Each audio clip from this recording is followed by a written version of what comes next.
सुप्रभात। हिंदी की कक्षा में आपका स्वागत है। आज का जो हमारा ओपी विषय रहेगा वो रहेगा यह दंतुरित मुस्कान, कक्षा 10वीं, जिसे लिखा नागार्जुन ने। और ये यायावरी प्रवृत्ति के कारण यात्री के नाम से जाने जाते हैं। और यह है हमारा भाग 1। तुम्हारी यह दंतुरित मुस्कान मृतक में भी डाल देगी जान, धूली धूसर तुम्हारे ये गात, छोड़कर तालाब मेरी झोपड़ी में खिल रहे जलजात। कवि का जैसे मैंने बताया है यायावर प्रवृत्ति के थे, तो कवि बाहर गए थे और घूमने में जैसे बहुत सारा समय लग जाता था।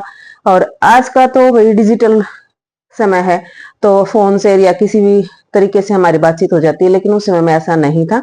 तो कवि बहुत दिनों बाद अपने घर पे आते हैं, तो उनका जो बेटा है वो उसको पहचान नहीं पाता है, तो उसके बारे में यहाँ बताया गया है। तुम्हारी यह दंतुरित मुस्कान, दंतुरित मुस्कान होती है छोटे छोटे दांतों वाली मुस्कान, कि तुम्हारी। कवि जब अपने घर आते हैं और अपने बच्चे को देखते हैं, तो बच्चा एकदम से उसको देखकर, कवि को देखकर स्माइल करता है, हंसना शुरू कर देता है। तो कवि उस समय ये कविता लिखते हैं कि तुम्हारी ये छोटे छोटे दांतों वाली मुस्कान मृतक में भी डाल देगी जान। जो मृतक है, जिसके शरीर में कोई भी हलचल वगैरह नहीं है, जो स्थिर रहने वाले व्यक्ति हैं, जो हमेशा क्रोध में गुस्से में रहते हैं, उनमें भी जान डाल देती है, अर्थात उनको भी हंसा देती है। धूली धूसर तुम्हारे ये गात, धूली धूसर होते हैं धूल से भरे हुए, जैसे मिट्टी वगैरह में बच्चे खेलते थे, तो धूल से भरा हुआ तुम्हारा ये गात गात शरीर, छोड़कर तालाब मेरी झोपड़ी में खिल रहे जल जाता। ऐसा लगता है तुम किसी तालाब को छोड़कर, जैसे जो कमल होते हैं ना वो तालाब में खिलते हैं, तो कभी कहता है कि ऐसा लगता है कि तुम जैसे किसी तालाब को छोड़कर मेरी झोपड़ी में खिल रहे हो। खिल रहे जल जात एक यहाँ पर रूपक अलंकार है, और धूली दूसरे में अनुप्रास, दह की आवर्ती है।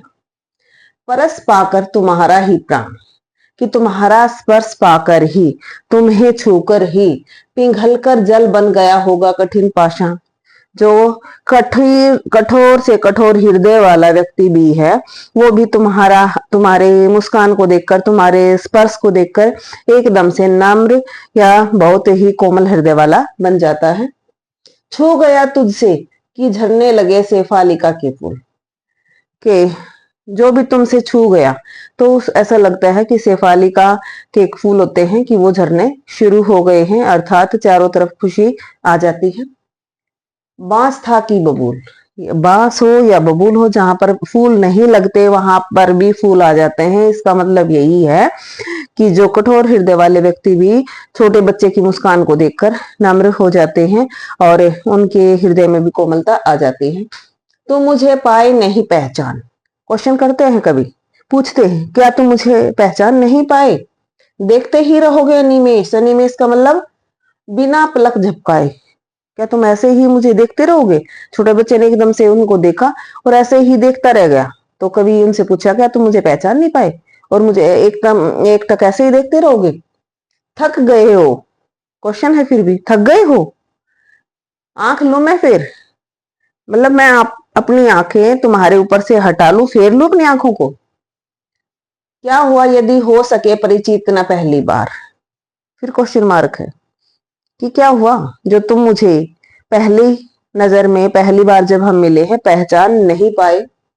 यदि तुम्हारी माँ ने माध्यम बनी होती आज, यदि तुम्हारी माँ आकर ये नहीं बताती कि मैं तुम्हारा पिता हूं, न मैं सकता देख, ना तो मैं तुम्हें देख सकता था, न मैं न पाता जान, और ना ही मुझे पता चलता कि मेरा पुत्र कौन है। तुम्हारी यह दंतुरित मुस्कान, तो कवि कहता है कि तुम्हारी जो ये छोटे छोटे दांतों वाली मुस्कान है बहुत ही मनोहारी है, मन को हरने वाली है। तो इसमें जो बोला है ना, यदि तुम्हारी माँ ना होती माध्यम, कि जैसे कवि तो घर पे थे ही, तो उन्हें क्या पता कि मेरा कौन सा पुत्र है, और पुत्र को क्या पता कि मेरा पिता कौन है। दोनों के बीच का माध्यम बताया है कवि ने माँ को, कि माँ ही है जो उन्हें अपने एक बेटे को पिता से और पिता को बेटे से मिलवाती है। अब इसी का देखेंगे शिल्प सौंदर्य क्या है। खड़ी बोली हिंदी का प्रयोग है, संस्कृत निष्ठ तत्सम, तत्सम शब्दावली, तत्सम जो संस्कृत के शब्द ऐसे ही हमें हिंदी में ले लेते हैं। मुक्त छंद में रचना लिखी गई है। आंख फेर लेना मुहावरे का प्रयोग, आंख फेर लेना, नजरें हटा देना, विमुख हो जाना। शब्दार्थ है दंतुरित, बच्चे के नए नए दांत। धूली धूसर, धूल से लथपथ जो हमारा शरीर होता है। गात शरीर, जलजात कमल का फूल। अनिमेष, बिना पलक झपकाए। परिचित, जान पहचान वाला। तो ये हमारा था भाग 1 कक्षा 10वीं दंतुरित मुस्कान भावार्थ। धन्यवाद।